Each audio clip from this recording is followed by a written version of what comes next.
Tattoo का जान दे दिया आदमी के। उ लायक केहू बात तभी नहीं केहू के टैटू छपले बा। आज तक ले देखले बानी केहू के टैटू छपल, पहली बार छपाइल बा। उ लायक बारन वैसे। अब हेलो नमस्कार सब केहू के गोड़ छुके गोड़ आया तने। हम सोया पोखरे नेपाल वीरगंज से। आज बहुत ही दुख लागल बा कि हम केहू के सपोर्ट कहीं नु और केहू के दिल से मननी, तो लोग के बहुत दुख लागल बा। लोग के बहुत दुख लागल बा। हमरा ब्लैकमेल करता लोग, फोन करके टॉर्चर करता लोग। हई हो हम एगो शादीशुदा लड़की हई और अपने लगे ऐसा 12 बजे 1 बजे रात के फोन करके टॉर्चर करे तो हमरा घर में रह दिया लोग। का प्रॉब्लम बा है टैटू से?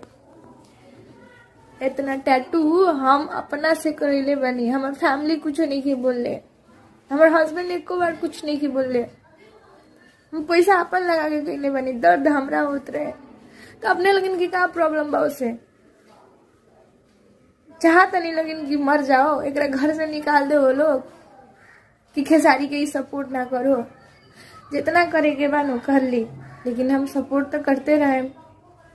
हमरा था भाई कौन करता लोग, लेकिन कुछ फर्क ना पड़ी हमरा। हम घरों से निकल जाम नु, हमरा घर से मार के निकाल दियो लोग जूता से, तब हम सपोर्ट करें। अब बोली का कहे के चाहता नहीं लगिन कि मुआ दे माँ के केनो रास्ता पेड़ा में, केनो घर में आके ब्लैकमेल करके किडनैप करके मार देम तो बहुत अच्छा हो। हम ये कहे कि हम क्योंकि सपोर्ट करेंगे नहीं तो केहू जलन से ओकरा जरूरत रहे ताके मुआ दे लोग। लेकिन हम अपने लेकिन के इतने कहे कि ये टैटू हम करेले बनी, हमारे फैमिली के कोनो प्रॉब्लम है नहीं। अपने लेकिन की क्या प्रॉब्लम बा है? साफ इतना ब्लैकमेल इतना है थी कि हमरा से बात ना करबे तो तोर नंबर छीट देम, हई कर देम, हव कर देम। का इंसान ना हवा लोग का? भात ना खाला लोग का? क्या खा के दिमाग बनल बा? इंसानियत में ऐसा झगड़ा लड़ाई दुश्मनी करबो लोग तो जियबो लोग कहाँ? चंद्रमा के पास धरती पर 12 लोग भात खाता रह लोग तो दिमाग तो होके के चाहिए नो। का आपने लगन के बताई? एगो हम लड़की होके इतना हिम्मत बनू, सामने रहती तो बता देती। कितना करे के बा कर ली। लगिन खेसारी के हम सपोर्ट करें, खेसारी के हम माने नहीं। और खेसारी जी है इनू मिटके वाला टैटू ना है। हम जब तक जिंदा रहे है पर दिखा के हम सबके बताएं कि हम खेसारी जी के टैटू बनैले बानी।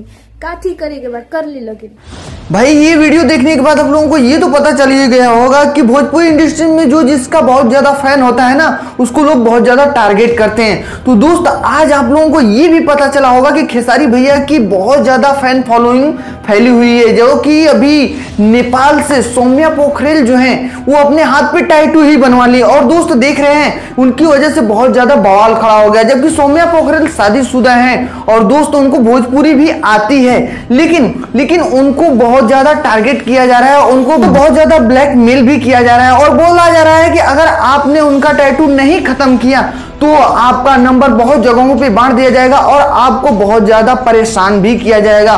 और दोस्तों सौम्या पोखरेल बहुत ज्यादा रो रो के कह रही है कि मैं मर जाऊंगी लेकिन मैं खेसारी का टैटू नहीं हटवाऊंगी, चाहे मुझे घर से ही क्यों ना निकाल दिया जाए।